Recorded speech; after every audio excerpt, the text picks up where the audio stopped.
मस्जिद नबवी का एक कोना था और एक बंदा वहां बैठ के दुआ मांग रहा था। उसके दुआ के लफ्जों पर गौर कीजिए, ऐ अल्लाह मैं तुझसे इसलिए मांगता हूं कि तू मेरा अल्लाह है, तेरे अलावा मेरा है भी तो कोई नहीं। तो ये वो दुआ मांग रहा था और मस्जिद नबवी के कोने में बैठा था। हुजूर ने देखा तो एक सहाबी से कहा, वो जो दुआ मांग रहा है उसको जाके बता दो तुम्हारी दुआ कबूल हो गई है।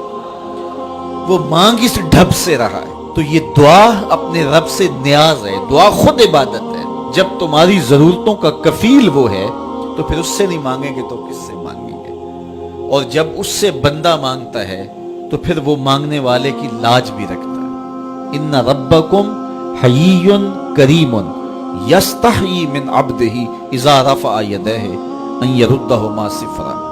तुम्हारा रब हया करने वाला करीम है। जब बंदे उसके सामने हाथ फैला के दुआ मांगते हैं, अल्लाह फरमाता है मुझे शर्म आती है उनके उठे हुए हाथ खाली कैसे मोड़ो। जब उन्होंने मुझसे मांगा है तो मैंने भी ना दिया तो कौन देगा। मैं एक सादी सी बात करता हूं, इतने लोग जितने लोग यहां बैठे हैं, अगर किसी दुनियादार के डेरे पे चले जाएं और उससे कोई चीज तलब करें और वो देने की इस्तात रखता हो तो वो क्या खाली लुटाएगा? वो कहेगा इतने लोग आगे हो तो डेरादारी की शान के खिलाफ है कि मैं इनको खाली लुटाऊं। तो जब ये दुनियादार खाली नहीं लुटाता तो रब कैसे खाली लुटाएगा। जब बंदे उसकी दहलीज पे चल के आ जाएं तो वो बंदों की जरूरतों का कफील है और उनके हर दर्द को जानता है और उनकी जरूरतों को पूरा करता है। उलमा ने कहा दुआ हर सूरत कबूल होती है। या तो ये है कि फौरन कबूल हो जाती है, जो मांगा फौरन मिल गया, और कभी ऐसा होता है कि फौरन नहीं मिलता, हिकमत होती है और फौरी देना मुनासिब नहीं होता तो उसको फौरी नहीं दिया जाता, लेकिन दुआ बाद में कुछ अरसे के बाद उसकी डिमांड पूरी कर दी जाती है। और कभी ऐसा होता है ना फौरी दिया जाता है ना बदेर दिया जाता है, उस दुआ को जखीरा कर लिया जाता है और हशर के दिन उसका बदला दिया जाएगा। और रिवायत में आता है हशर के दिन जब उन दुआओं का बदला दिया जाएगा जिनका बदला दुनिया में नहीं मिला था, तो लोग आरजू करेंगे काश के दुनिया में कोई दुआ कबूल ही ना हुई होती, सारे सिले आखिरत में मिलते।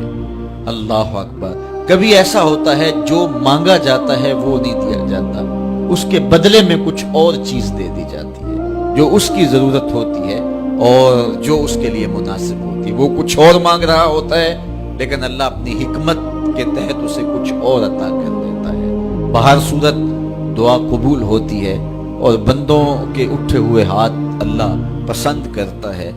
दुआ अल्लाह से राज़ो न्याज की बातें, जो बातें बंदा किसी से नहीं कर सकता वो अपने रब से डायरेक्ट करता है। अपने दिल के सारे दुखड़े अपने रब की दहलीज पे रखता है और अपनी सारी जरूरतें मालिक की चौखट पे रख देता है। और उससे मांगते हुए बंदे को शर्म नहीं आती, हया नहीं आता, बल्कि उससे मांगते हुए फख्र महसूस हो रहा होता है कि मैं अपने रब से मांग रहा हूं। किसी और से मांगे तो झिझक लगती है, लेकिन मालिक से मांगे तो अपनायत का एहसास होता है कि मैं उससे मांग रहा हूं, इसलिए कि वो हमारा रब लगता है, हमारा उससे रब्त कितना गहरा है। आज ये भी बहस चलती है नहीं मांगना चाहिए, फलां वक्त में नहीं मांगना चाहिए। तो वो कहता है मुझसे मांगो, जब भी मांगो, मेरा दस्ते करम तुम्हें देने पे आमादा है।